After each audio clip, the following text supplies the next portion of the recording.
Nobody talks about the silence. Not the silence between two people after something ends. Not the silence of an empty room or an unanswered message. The other silence. The interior one. The one that lives inside the avoidant themselves. The one that is so loud, so relentlessly present, so full of everything they refused to say while they were standing right in front of you, that they have built an entire life around not listening to it. That silence is where they keep you. Not in a dramatic way, not in the way of someone who lights candles and replays memories with deliberate sentimentality. In the quiet, persistent, involuntary way that a person carries something they never properly put down. In the way a song will arrive in the middle of an ordinary day and land somewhere specific. In the way a certain quality of light, or a particular smell, or the texture of an unremarkable Tuesday afternoon will reach through every defense they have constructed and find the place where you still live. They will not tell you this. They may not even tell themselves. But you are there. Understanding what actually happens inside the avoidant after they have created distance, after the withdrawal, after the cooling, after the exit that was never quite clean enough to be called a real ending, requires going somewhere most people are not taken in these conversations. Because the popular narrative about avoidance is a flat one, it describes them as people who do not feel deeply, who move on without difficulty, who are fundamentally unbothered by the connections they leave behind, who choose their solitude with something approaching relief and rarely look back. That narrative is not just incomplete, it is almost entirely wrong. The avoidant does not feel less. They feel, in many cases, with a depth and an intensity that would be genuinely surprising to the people who experienced their withdrawal as indifference. What they have is not a reduced emotional life. What they have is a sophisticated, deeply practiced, largely unconscious system for ensuring that their emotional life remains invisible. To others, and critically, to themselves. The longing is real. The grief is real. The specific ache of having been close to something genuine and having chosen at the level of the nervous system, rather than the conscious mind, to move away from it, that is real, and it does not simply dissolve because the distance was successfully created. What happens to an avoidant after they have pulled away from someone they genuinely cared about is something that unfolds in layers. The first layer is the relief, and this part is true. There is a genuine felt sense of relief in the immediate aftermath of the distance being established. The pressure lifts. The exposure that felt so threatening becomes manageable again. The particular anxiety of being truly seen by another person, of having someone in close enough proximity to witness the interior, the real interior, not the curated version, that anxiety quiets. The nervous system exhales, and the avoidant, feeling that exhale, interprets it as confirmation, as evidence that the withdrawal was correct, that the relationship was too much, too close, too demanding of something they were not able to give. The relief becomes a post hoc justification for the behavior that produced it. But the relief is not the whole story. It is the first layer. Underneath it, moving more slowly, arriving with less immediacy but with considerably more staying power, is everything else. The longing arrives in the spaces, not in the busy moments, not in the hours filled with the deliberate activity the avoidant often uses to maintain the distance from their own interior life. It arrives in the gaps. In the early morning before full wakefulness has organized the defenses back into position. In the particular quiet of a late evening when the stimulation of the day has faded and there is nothing left between the avoidant and the truth of what they feel. In those spaces, you arrive without permission. Not as a thought they chose to have. As a presence that the unguarded mind returns to the way water returns to its own level. Naturally. Without effort. With the particular insistence of something that has not been resolved, has not been grieved, has not been metabolized, only suppressed. The avoidant, in those moments, does not reach out, does not act on what is present, may not even consciously acknowledge what they are feeling by its accurate name. But the feeling is there. The reaching is there at the level beneath the behavior, at the level of the actual interior life that the behavioral system was constructed to conceal. There is a specific quality to the way an avoidant carries longing that distinguishes it from how a more openly attached person might experience the same feeling. For someone with anxious attachment, longing tends to be external. It expresses outward, it seeks, it reaches toward the object of the feeling with urgency and visible need. It is uncomfortable, but it is active. It moves. For the avoidant, longing turns inward. It has nowhere to go because the system that manages the avoidant's emotional life does not have an outward-reaching pathway that feels safe to use. So it accumulates internally. It sits. It becomes a kind of static, a persistent, low-frequency presence in the background of everyday life that the avoidant learns to function around without ever fully addressing. This is the longing in silence that nobody sees. Not quiet in the sense of peaceful, quiet in the sense of contained, held under pressure, present at a volume that the behavior never reflects. The avoidant thinks about what was real between you, not with the romantic idealization of someone who has rewritten the history of a relationship into something more beautiful than it was, with a particular clarity that tends to come after distance has been established, a clarity that is almost cruel in its accuracy, because it arrives too late to be acted upon within the original dynamic. They remember the specific quality of being with you, not the grand moments necessarily, the texture of ordinary time, the particular way a conversation moved between you, the experience of being in the presence of someone whose depth they could feel even when they were actively working to manage the discomfort that depth produced. They remember what it felt like to be seen by you, and that memory is not neutral. It carries weight. It carries the particular bittersweet quality of something recognized too late, the recognition of what was being offered and what the defended self chose in the moment not to fully receive. Here is what the avoidant does not tell you, and what they may not fully admit even in the privacy of their own interior. They replay the moments where the defense won. The moments where you extended something genuine, warmth, openness, an invitation to be close, and they responded with distance or deflection, or the particular kind of non-answer that keeps a conversation from going anywhere that feels too real. And in the replay, they feel the cost of that deflection more clearly than they could in the moment itself.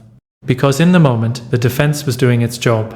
The discomfort of genuine exposure was being managed, the vulnerability was being redirected, the emotional temperature was being kept at the level they could sustain. The defense was so functional, so immediate, that the loss underneath it was temporarily invisible. But distance has a way of lifting the immediate sensory experience of the defense, and leaving only the emotional residue of what the defense was actually doing.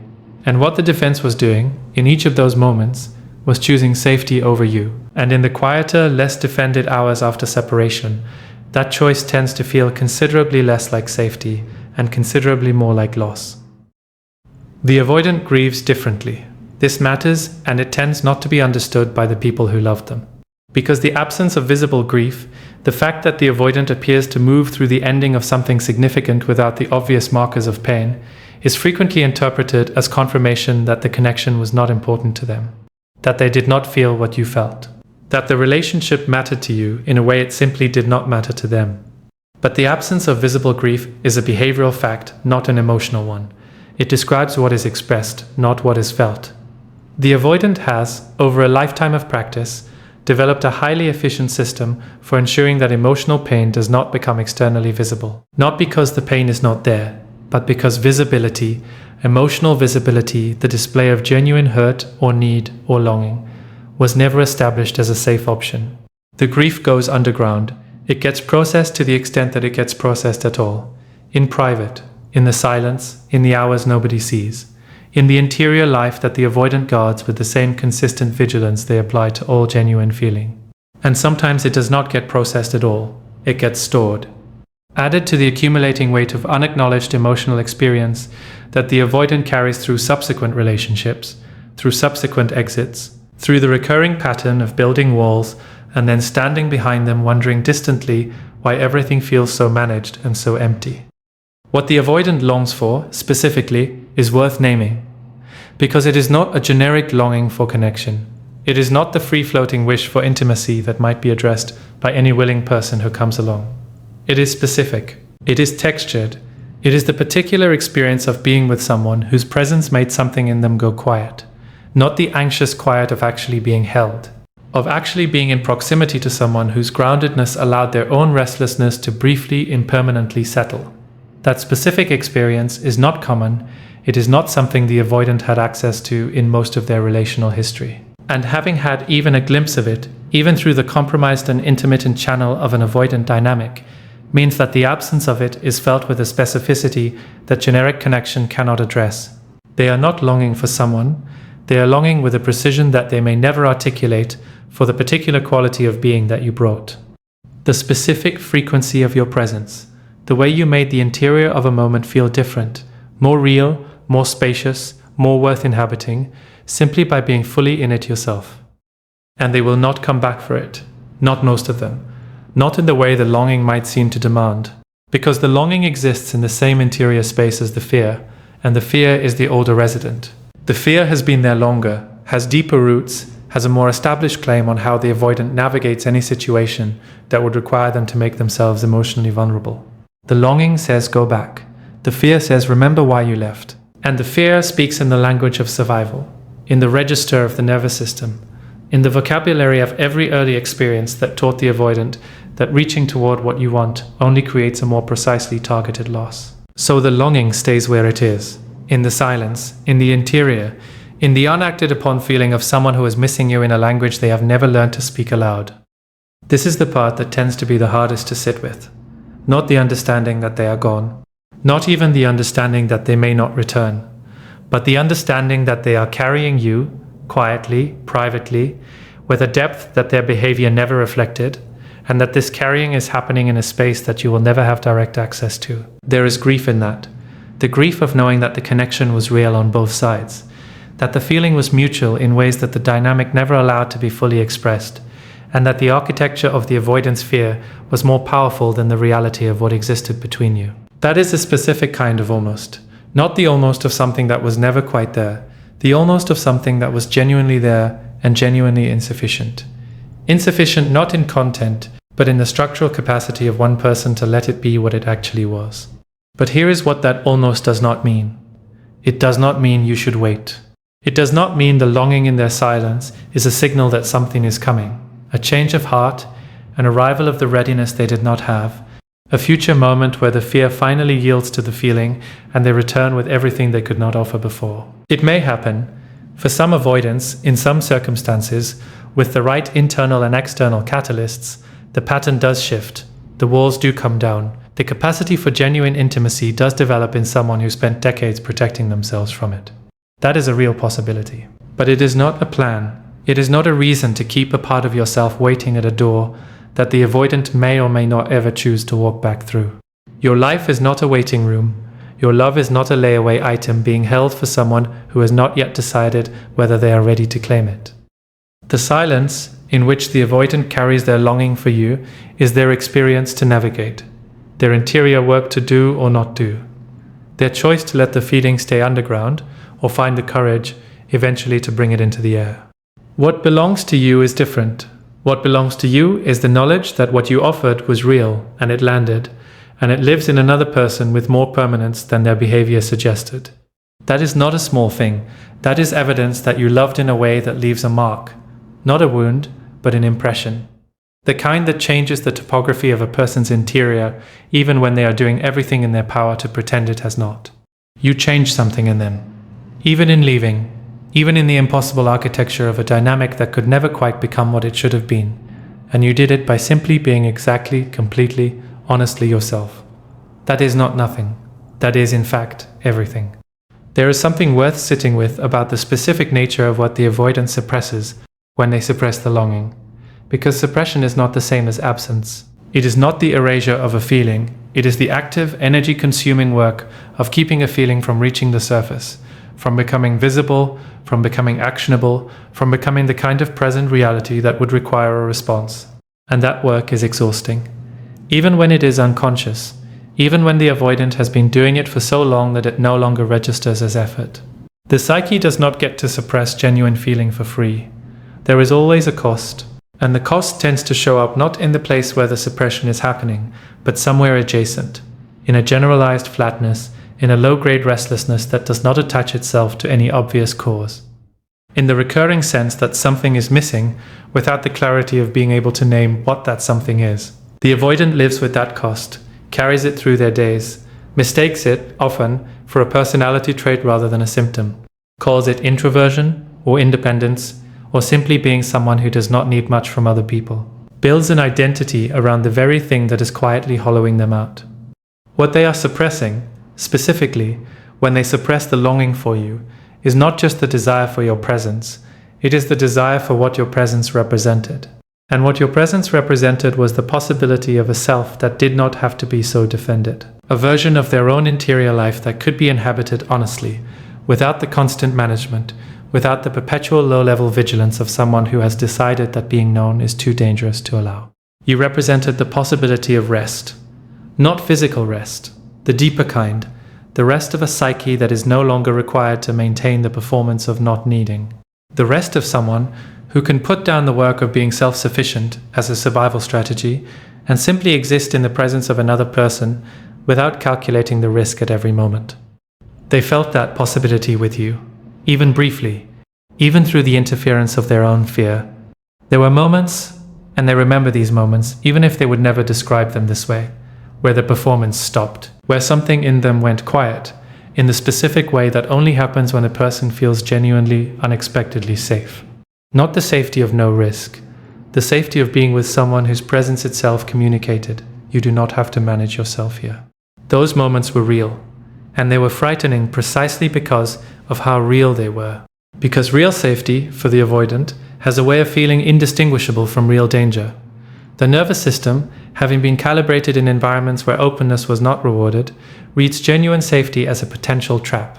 As the conditions under which the most devastating kind of loss becomes possible, the loss of something you actually let yourself have.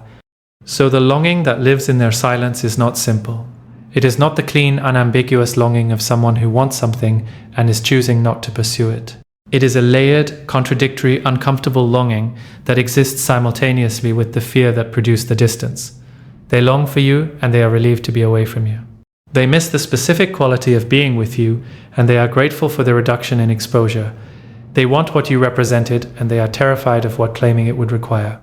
These things are not sequential, they do not take turns, they coexist fully in the same interior space, pressing against each other with an intensity that the avoidance external presentation gives no indication of whatsoever.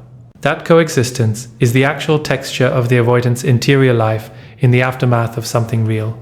Not peace, not indifference, not the clean resolution of someone who made a clear decision and moved on without complication. The complicated, unresolved, quietly anguished experience of someone who wanted something they could not let themselves have and is now living in the space that wanting left behind. The silence itself becomes a kind of container for everything that was never said, and what was never said in an avoidant dynamic tends to be considerable. Because the avoidance communication style, the one shaped by early experience, the one calibrated to avoid the kind of vulnerability that honest expression requires, tends to leave enormous amounts unsaid. Not through dishonesty exactly, through omission, through the consistent choosing of the less revealing response, the safer deflection, the answer that keeps the interior intact and the other person at a distance from the truth of what is actually happening inside. You received the curated version, the managed version, the version that was allowed through the filter of someone who was simultaneously drawn to you and terrified of what fully reaching toward you would cost. What you did not receive, what the silence now contains, is the unfiltered version, the one that would have said, I feel more with you than I know how to hold. I want to be the person you see when you look at me, and I do not know how to become them. I am afraid that if I let this be real, it will be the realest thing I have ever lost. That version existed. It was present in every interaction, running underneath the surface of what was actually communicated. And it is present now, in the silence, in the longing that has nowhere to go, in the interior of someone who is missing you, in a language they never learned to speak, and may not learn to speak for a very long time. There is a particular psychological phenomenon that tends to occur for avoidance after genuine connection is lost, not in the immediate aftermath, but in the longer aftermath. The weeks and months after the distance has been established and the relief of the initial separation has faded, and what remains is simply the unadorned reality of the absence. It is a phenomenon of recognition, a slow, uncomfortable, often unwelcome recognition of the actual value of what was present in the connection. A value that the avoidance fear-driven processing consistently underrepresented while the connection was alive. Because the avoidant, while in the dynamic, was spending the majority of their relational energy managing the anxiety of proximity. The actual experience of the connection, the quality of it, the specific texture of being with you, the ways in which the dynamic was genuinely nourishing the parts of them that rarely got nourished, was being processed with only a fraction of the attention it deserved. Distance removes the anxiety of proximity, and in the absence of that anxiety, the processing finally catches up. The full weight of what was present becomes available to them for the first time now that the conditions that produce the weight are no longer active. Now that the risk has been eliminated because the person is gone. This is one of the genuine cruelties of avoidant attachment. It tends to produce the clearest seeing after the fact. The most accurate appreciation of what was real after the reality is no longer available. The most honest reckoning with the depth of the connection in the silence that follows its end. The avoidant, in that silence, does something that they rarely do in the presence of genuine connection. They allow themselves to feel the loss without immediately defending against it. Not fully, the defenses do not simply switch off, but the acute urgency of the defensive response is reduced when the source of the threat is no longer proximate. And in that reduction, in the slightly less defended space of the aftermath, something moves. The grief moves, quietly, without display. In the interior, in the silence, in the private hours when the avoidant is simply a person sitting with the weight of having chosen safety over something that was, in truth, the rarest thing they had ever been offered. They sit with that weight in a way they could not sit with it while you were still close. Because while you were close, sitting with the weight would have meant sitting with it in front of you, would have meant the weight becoming visible, becoming expressible, becoming the kind of emotional reality that would have required them to actually do something with it, to change something, to risk something. In the silence, the weight is just weight. It does not demand action. It does not create exposure. It simply exists, pressing gently and persistently against the interior of someone who has not yet found the way to set it down. There is something that needs to be said to you directly, and it is this. The longing in their silence is not your responsibility to carry. Understanding it, having compassion for the complexity of it, seeing it with the clarity that this kind of honest examination makes possible, does not create an obligation, does not require you to hold space for someone who, in the time they had access to you, could not find the capacity to hold space for themselves honestly enough to actually show up. Compassion and availability are not the same thing. You can understand someone's wound with genuine tenderness and still not place yourself back within its radius. You can hold the truth of their longing, the silent, unspoken, genuine longing that exists in the aftermath of what was real between you, without allowing that truth to become the reason you remain emotionally tethered to a dynamic that consistently asked more of you than it returned. This is a distinction that matters enormously for what comes after a relationship like this. 1. Because the empathy that a person with genuine depth naturally extends, the ability to understand the avoidance experience from the inside, to feel the reality of their silent longing with something approaching its actual texture, that empathy, without the accompanying clarity about what it does and does not obligate, can become its own trap. Understanding their pain is not the same as being responsible for it. Knowing they carry you in silence is not a reason to wait.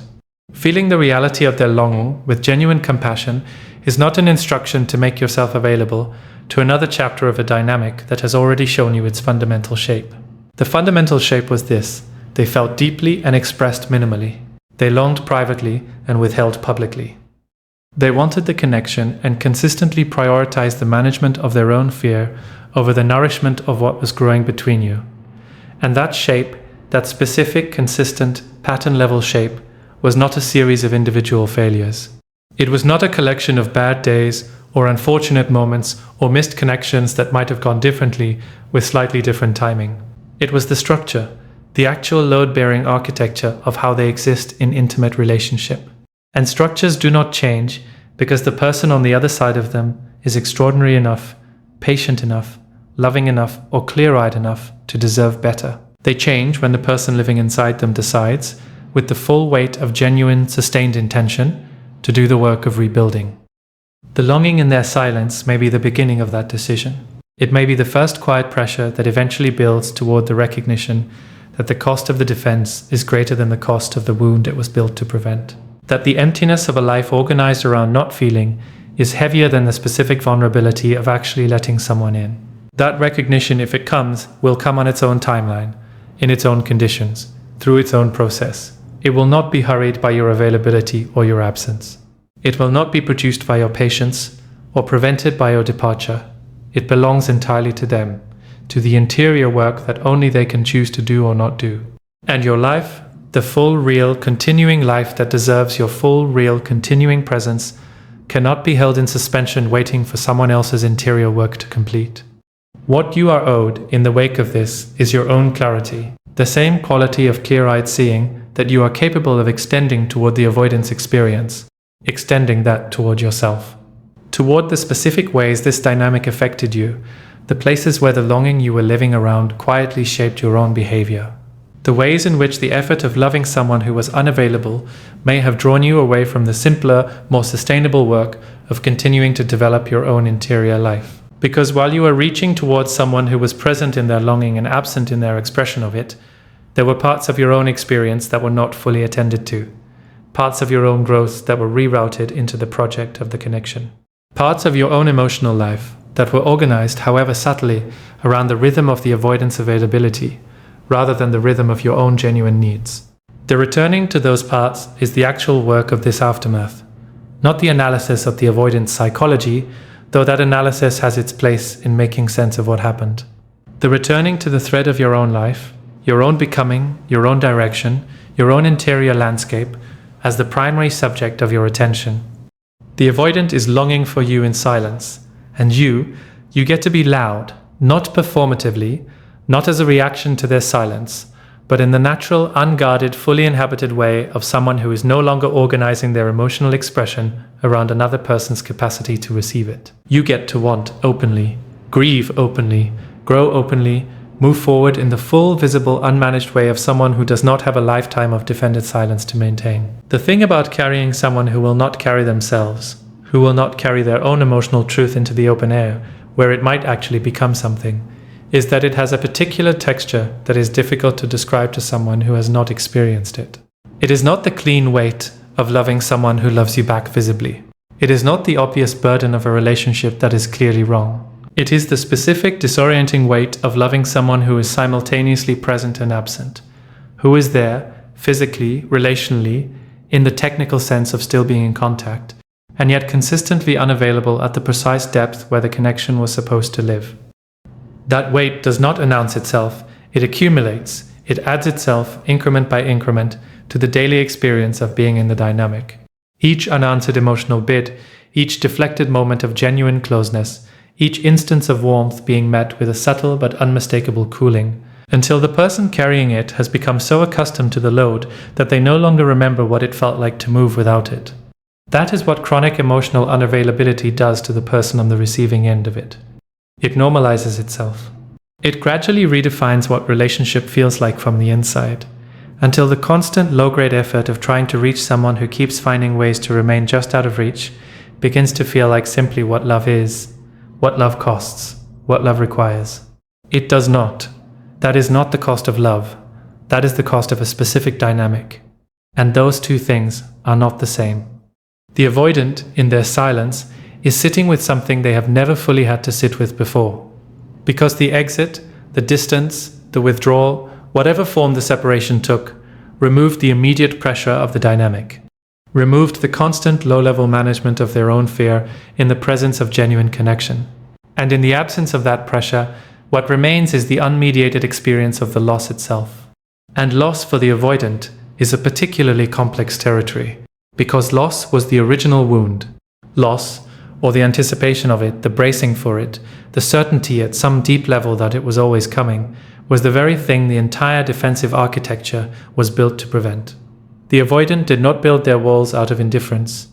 They built them out of a profound formative encounter with the pain of not being adequately held, with the experience of reaching and finding absence, with the early lesson that attachment produces vulnerability and vulnerability produces pain.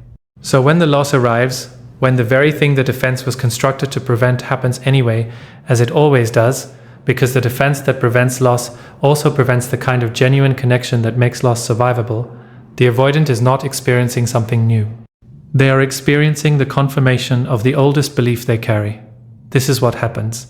This is always what happens. I was right to be afraid. Except the story is not that simple, because this loss is different from the original loss that built the template. The original loss was something done to the avoidant, an absence of attunement, an inadequacy of care, a failure of the environment to meet what was genuinely and legitimately needed. It was not chosen, it was not the result of their own action. It arrived without their participation. This loss, the loss of you, the loss of what was real between you, was shaped, at least in significant part, by the avoidant's own choices, by the accumulated choices to withdraw rather than stay, to manage rather than feel, to protect rather than risk, to allow the fear to speak louder than the longing, consistently, over and over, until the space between you became too wide to bridge without an act of courage they could not summon. That distinction matters enormously to the avoidant's interior experience, whether or not they have the self-awareness to articulate it clearly. Because somewhere beneath the familiar narrative, the one where the relationship was not right, where the timing was off, where the incompatibility was simply too fundamental, somewhere beneath all of that constructed reasoning lives the quieter, more uncomfortable knowledge that they had a hand in this. That the distance was not just something that happened, it was something they made. The avoidant does not easily sit with that knowledge. It presses against the defensive structure in a way that few other realizations do, because it introduces the possibility of responsibility. And responsibility in the context of relational loss opens the door to the most feared room in the avoidant's interior, the room where the question lives: what if I had done differently? That question is not rhetorical. It does not arrive with its own answer conveniently attached. It arrives open, unanswered, pressing. And it carries inside it the full weight of everything that was possible between you and did not become actual. Every moment of genuine closeness that was deflected. Every invitation to real intimacy that was redirected into something safer and shallower. Every instance of your extraordinary presence being met with the managed response of someone who was working very hard not to be changed by it. The avoidant sits with that question in the silence, not comfortably, not with the philosophical equanimity of someone who has processed it fully, with the specific discomfort of unresolved grief that has not yet found a form, that has not been expressed, has not been metabolized, has not been brought into contact with another person's honest witnessing. It stays in the silence because the avoidant does not yet have, or does not yet trust, the conditions under which bringing it out would feel safe. Here is what the avoidance longing is teaching them, whether they are conscious of the lesson or not. Whether they are receiving it with openness or resistance, or the particular brand of avoidant deflection that converts emotional learning into intellectual observation and then carefully files it somewhere that requires no action. It is teaching them that the self-sufficiency they built was not actually self-sufficiency. It was self-containment. And those are profoundly different things. Self-sufficiency implies a genuine wholeness, a person who is complete in themselves and chooses connection from that completeness rather than from need. Self-containment implies something else. A person who has taken all of the need and all of the longing and all of the reaching that is natural to a human being and turned it inward, directed it back on itself, refused it the outward expression that would have made it actual and alive and connected to something real. The avoidant has been self-contained, believing it was strength, and the longing in their silence, the specific, persistent, directional longing that keeps returning to you without permission, is the evidence that the containment was never actually wholeness. That underneath the practiced independence, the need was always there. Alive, intact, waiting with more patience than the avoidant ever gave it credit for. That need is not a flaw. It is not the embarrassing residue of someone who did not manage to fully complete the project of emotional self-sufficiency. It is the most human thing about them. The part that survived every defense, every exit, every carefully engineered reduction of intimacy to manageable proportions. The part that still reaches, quietly and without permission, toward the specific person who made it feel, however briefly and however incompletely, that reaching might actually be safe. The tragedy is not that the need exists. The tragedy is that the avoidant has spent so long treating it as an enemy, as evidence of weakness, as the vulnerability that must be protected against, that they do not know how to let it be the guide it is actually trying to be. Because need, in its honest form, is directional. It points toward what matters. It carries information about what a person genuinely values, genuinely requires, genuinely cannot thrive without. And the avoidance need, the longing that lives in their silence, that keeps returning to you, is pointing at something real. At the specific quality of connection that you offered, and that they, in the moment of having it available, could not fully receive. There is a version of the avoidance future in which the silence becomes the beginning of something, in which the accumulated longing, the unresolved grief, the quiet insistent recognition of what was lost, in which all of that eventually reaches a threshold. A point at which the weight of carrying it in silence becomes greater than the fear of bringing it into the open. A point at which the cost of the defense, finally, undeniably, exceeds the cost of the wound it was always protecting against. That threshold, when it arrives, tends to arrive quietly, not as a dramatic revelation, as a gradual exhaustion of the old way, a sense that the familiar architecture of self-protection, which once felt like safety, now feels like a prison. That the room that was built to keep pain out has also kept everything worth having out, and that the loneliness of a defended life is not actually less painful than the vulnerability of a genuinely open one. It is just a loneliness that is easier to justify. When the avoidant arrives at that threshold, if they arrive at it, they begin, tentatively and imperfectly, to move towards something different, toward the willingness to sit with discomfort without immediately exiting, toward the capacity to feel the longing without converting it into distance, toward the possibility that being known, fully and honestly known, might produce something other than the abandonment they have always braced for. That movement is their work, their journey, their interior frontier. And yours is different. Yours is the work of fully reclaiming the attention and the energy and the emotional investment that this dynamic drew outward, towards someone who was perpetually just beyond genuine reach, and returning it to the place where it can actually compound into something, into the continued development of a self that is already extraordinary, into the deepening of the self-knowledge that your standards reflect, into the cultivation of the kind of interior life that does not require external validation to maintain its shape, but that genuinely flourishes when it encounters an equally developed presence. Because that is what is coming for a person who loves the way you love and has the clarity that you have and has done the specific ungentle work of moving through a dynamic like this, one with their fundamental self intact. What is coming is not more of the same. Not another version of the avoidant architecture dressed in different details. Not another dynamic organized around the particular exhaustion of reaching towards someone who keeps almost arriving. What is coming is the meeting, the actual meeting, the experience of bringing your full self into contact with someone who brings their full self in return, not perfectly, because no person is perfect and no dynamic is without friction, but genuinely, with the real orientation of someone who has done enough of their own work to be actually present, who can feel the depth of what you offer without being overwhelmed by it, who encounters your clarity and responds not with retreat, but with recognition. That recognition, the experience of being genuinely met, of offering your best and watching it land in someone who can hold it, of loving without the constant ambient grief of loving into an insufficient space, that experience will recontextualize everything. It will not erase what this dynamic was or what it cost, but it will clarify it. It will make visible in retrospect the specific ways in which you were operating under conditions that were always structurally tilted against the possibility of what you were trying to build. And it will make visible, by contrast, what it feels like when the conditions are actually right, when the other person is actually there. When the reciprocity is not something you are working to generate through the quality of your own effort, but something that arrives naturally as the inevitable expression of two people who are genuinely glad to be building something together. The avoidant silence holds their longing for you. And your life, your open, forward-moving, fully inhabited life, holds something the silence cannot. It holds the possibility of everything the dynamic prevented, everything the avoidant sphere made inaccessible, everything that your depth and your clarity and your particular quality of loving has always been pointed toward, even when the specific direction of the pointing landed in an insufficient place. The silence is theirs. Let them keep it. What belongs to you is louder, realer, and considerably more alive than anything that has to be carried without being spoken. You were never meant to be someone's secret longing. You were meant to be someone's answered one. That is not a small freedom.